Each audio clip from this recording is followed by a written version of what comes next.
নমস্কার, আমি তোমাদের জয়দেব শাস্ত্রী। বিভিন্ন লক্ষণে নাকি মহিলাদের স্বভাব সম্পর্কে জানা যায়।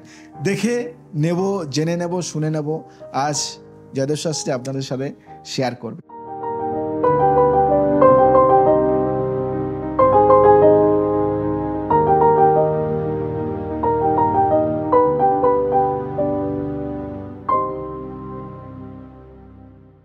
মহিলাদের স্বভাব জানার জন্য কোনো কোনো বিষয়ে বিচার করা উচিত। সে বিষয়ে উল্লেখ পাওয়া যায় সমুদ্র শাস্ত্রে। সমাজের নানা গুণে সমৃদ্ধ মহিলা থাকেন, আবার বাড়ির বউ করে আনার জন্য রূপে লক্ষ্মী গুণে সরস্বতী মহিলারাই প্রাধান্য পেয়ে থাকেন। অনেকের বদ্ধ মূল ধারণা যে সুন্দরী পুত্রবধূই পরিবারের জন্য ভাগ্যবান প্রমাণিত হবেন, কিন্তু এমন মনে করার কোনো কারণ নেই, কারণ মানুষের স্বভাব তার গুণের উপর নির্ভর করে, রূপের উপর নয়। স্ত্রী ও পুরুষদের সম্পর্কে উল্লেখ পাওয়া যায় প্রকার ও ব্যবহার ভেদে। কত ধরনের স্ত্রী হন সে সম্পর্কে সমুদ্র শাস্ত্রে বিশদ বর্ণনা রয়েছে। স্বভাব ও লক্ষণ দেখে বিভিন্ন ধরনের মহিলাদের সম্পর্কে আজ বলবে জয়দেব শাস্ত্রী। মহিলারা সম্পর্কে জানার, বলার আমার ব্যক্ত করার অধিকার নেই। পদ্মিনী স্ত্রীরা সুশীল, ধার্মিক হন। এরা মা বাবার যত্ন করে থাকেন। এদের শরীর থেকে সুন্দর সুগন্ধ নিগৃহীত হয়। এই মহিলাদের দৈর্ঘ্য লম্বা ও চুল কোমল হয়, মধুর ভাষার অধিকারী হন। এই মহিলারা প্রথম দৃষ্টিতে এদের প্রতি সকলের আকৃষ্ট হয়ে পড়েন। সাধারণের তুলনায় সামান্য বড় হয় এদের চোখ। পদ্মিনী মহিলারা পতিব্রতা হয়ে থাকেন। এদের কান, নাক ও হাতের আঙুল ছোট হয়, ঘাড় হয় শঙ্খের মতো, মুখে সাদা প্রসন্নতা থাকে। এই মহিলাদের পদ্মিনী স্ত্রীরা প্রত্যেক বয়স্ক পুরুষকে বাবার মতো, নিজের বয়সের পুরুষদের ভাই ও ছোট বয়সের ছেলেদের নিজের পুত্রের চোখে দেখে থাকেন। দেবতা, গন্ধর্ব ও মানুষের মন আকর্ষণে সক্ষম পদ্মিনী মহিলারা। এরা সৌভাগ্যবতী, অল্প সন্তানের জননী, শ্রেষ্ঠ পতিব্রতা, যোগ্য সন্তান প্রসবকারী হন। যে পরিবারে এদের বিয়ে হয় সেখানে লক্ষ্মীর আগমন ঘটে। কি চাইছেন তো সবাই পদ্মিনী নারীকে বিয়ে করতে? এটাও কিন্তু ভাগ্যের ব্যাপার। পদ্মিনী নারী সবার কপালে থাকে না। শঙ্কিনী এই স্বভাবের মহিলারা অন্য মহিলাদের তুলনায় সামান্য লম্বা হন, তবে এদের মধ্যে কিছু মোটা ও কিছু মহিলা দুর্বল হয়ে থাকেন। এদের স্বর গম্ভীর, চোখ স্থির হয় না, আবার এদের নাকও মোটা হয়।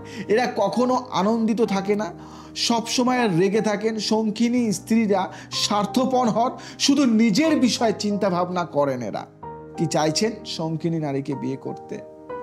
বিয়ে হয়ে গিয়ে থাকলে পরিবারের সঙ্গে থাকতে পছন্দ করেন না এরা। স্বামীর কথা শোনাকে তারা দাসত্বের মতো মনে করে। নিজের ভোগ বিলাসেই নিমজ্জিত থাকেন শঙ্কিনী স্ত্রীরা। এরা অধিক কথা বলেন, যে কারণে এদের সামনে কেউ কথা বলতে চায় না। এদের আয়ু বেশি, লম্বা হয় না। এমন স্ত্রীর কারণে পিতা ও স্বামীর গৃহ ধ্বংস হয়ে যায়। অবশেষে এরা খুব দুঃখে থাকেন।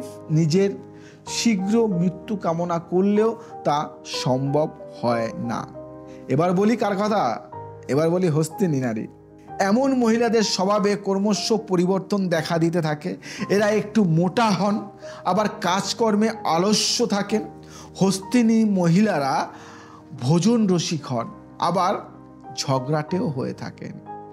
এর ফলে পারিবারিক কলহ লেগেই থাকে। অন্যদিকে এমন স্ত্রী একেবারেই ধর্মীয় মনোভাবাপন্ন হয় না। বিয়ের 4, 8, 12 অথবা 16 বছরে এদের স্বামীর ভাগ্যোদয় হয়। নিজের কারণে ব্যক্তিগত জীবনে কষ্ট সহ্য করতে হয় এদের। দুষ্ট স্বভাবের কারণে পরিবারের গুরুত্ব লাভ করেন না।